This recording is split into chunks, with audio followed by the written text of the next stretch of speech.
Good morning, church. Let's go. Good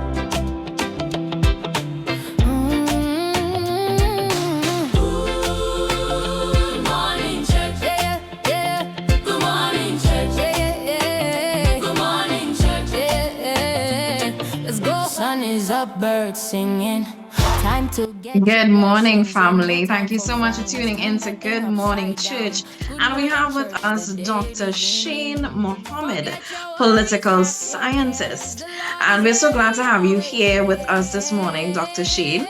And we're going to touch on this topic specifically from Prime Minister Kamala Prasad Bissessa, right? She delivered a fiery Caricom address sometime last week.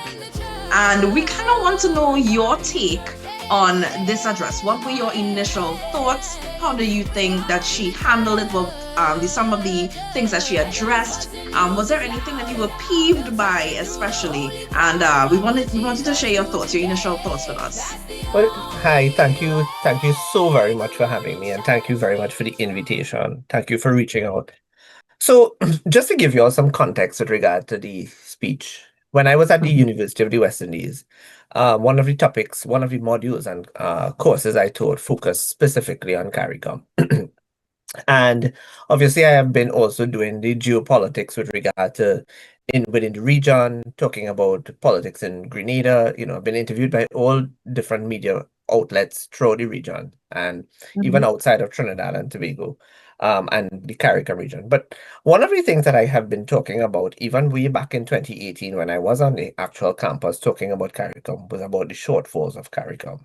And one of my personal peeves about the Caricom region is that when Caricom was created, the Caribbean community, it was fashioned after the European community, right? Yes. They have similarities there, and it was supposed to evolve in the same way that the European community evolved into the European Union. I mean, there are different aspects. There are several different entities that carry the CAR, so Cariri and all the other Carifta and all the Cardi and Kafa and everything else that carries the CAR, right?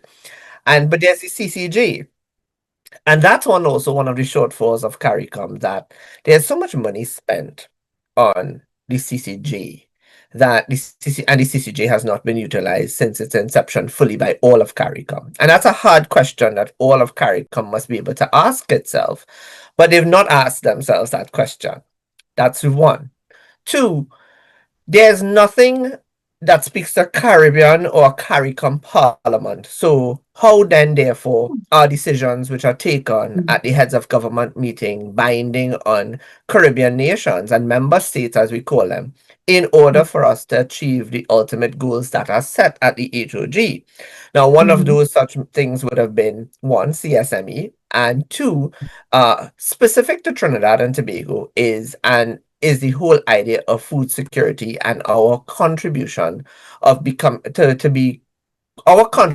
being part of the breadbasket of the region. Now, back in 2018, when Prime Minister Motley was chair of the CSME, she had spoken out and said to Trinidad and Tobago, Suriname, and Guyana, because one, the three nations were out of the hurricane belt. We had good soil. We were large enough to facilitate, as we've had for the last couple of centuries, large-scale farming, and that we were well poised to become the breadbaskets of the region.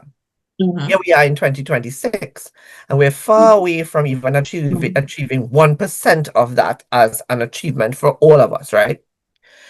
Over the years as well, I've heard from my colleagues outside, inside, that when you look at the CARICOM framework and the CARICOM Secretariat framework, the higher you go, there are fewer Trinidad and Tobagonians. And those Trinbagonians that are part of that secretariat and part of the system, why is it so difficult for Trinbagonians to find themselves in the higher echelons of the different organizations? We're not less qualified. We're not underqualified. We might more likely have the institutional knowledge, the expertise, as the case may be. And we're finding it very difficult to climb the chain and to get to the top of the ladder. We are outnumbered, in fact. And here's the other part of it. historically and continuously, and even up to now, Trinidad and Tobago is the #1 contributor to the Caricom budget at 22%. Everybody else is less. So how does Trinidad and Tobago now position itself in a way where we're not because we stagnated, and I'll say this, all nations in the leadership theory, persons as well, we all get to a point of plateauing, which is the other word for stagnation in our careers, and we get to that Mhm. that point where you climb, then you plateau, and you have to make a decision because you're at a juncture. How and Mhm. what do I need to do in terms of reflecting upon myself to make myself go up the ladder to become more competitive, or Yeah. if I fail to do such, I could find myself sliding down. Right? That leads to Yeah. that's the difference between success and failure. Yeah. That's not just unique to people; it is also unique to countries, governments, organizations, you name it.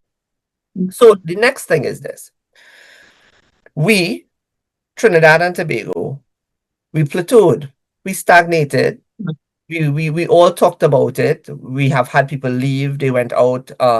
They went as far as Thailand to talk about, how we can make life better. What were the things Yeah. that that was preventing us from doing what we ought to do to achieve the goals we wanted to achieve, and we still didn't get the answers we wanted. Nonetheless, whether Trinidad and Tobago was going through good times, hard times, bad times, tough times, stagnated Mhm. times, we continue to contribute the same amount of money to Caricom. Then you had a scenario where Trinidad and Tobago started to get pushed backwards. And you're Mhm. finding ourselves, but wait, why they're treating us like that? Why Mhm. people behaving as if we Trinbagonians, and I am first and Mhm. foremost Trinbagonian to the bone, because I Yeah. think all of us here have had the opportunity to decide whether we wanted to live here or live abroad. And those of us that chose to live here, like I did, we want real good. I mean, look at the background, my background alone, right? I am proud of the red, white, and black. I am one Right. of those Trinbagonians. I ain't ashamed to tell you all, I am not ashamed to admit that when we do something really good, when something Mhm. that represents Trinidad and Tobago puts us out in the map and the national anthem is played, I am crying. I am tearing up. I am proud of listening to Terry Lyons sing soca and calypso and going to Toronto and New York and hearing soca played. And I love Trinidad and Tobago. With that love for Mhm. Trinidad and Tobago, I also want the best for Trinbagonians as a people. So Yeah. for me, the Prime Minister going on to that stage in Mhm. CARICOM is symbolic. It is her in the in the second season, most likely the final chapter of her leadership in terms of prime ministership, because I've Right. always said Mhm. that 2025 was Yeah. the make or the break period for the Kamala Prasad legacy. She had Yeah. to do all that she needed to do in order to win, because there will not be another chance, right? Mhm. And having attained it, what was she going to say? Here's what she went to tell CARICOM. You disrespected me, and I think we need to say it sometimes, right? Okay.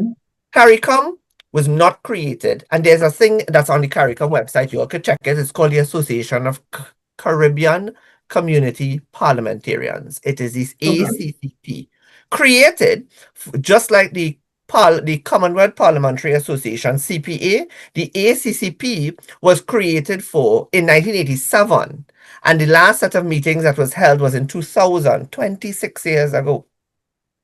And it was created for member states to have up to 4 members of its parliament from either side, full members of the CARICOM to be present at the meeting, and then for associate members to have 2 members, one from either side of the divide.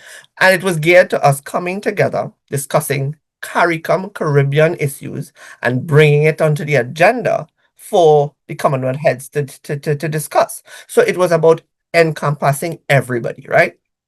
So then Mrs. Pasadbi Sessa goes on the stage and she literally says to them, listen, I don't appreciate it being disrespected. That's to start with. I am a former prime minister. I was an opposition leader back then. I wrote to the CARICOM general secretary. I don't care at the end of the day what you represent and believe in. I wrote you a Mhm. letter. The least you could have done was acknowledge my letter. I would have sat and waited for the acknowledgement. That's just simply Mhm. common courtesy, right?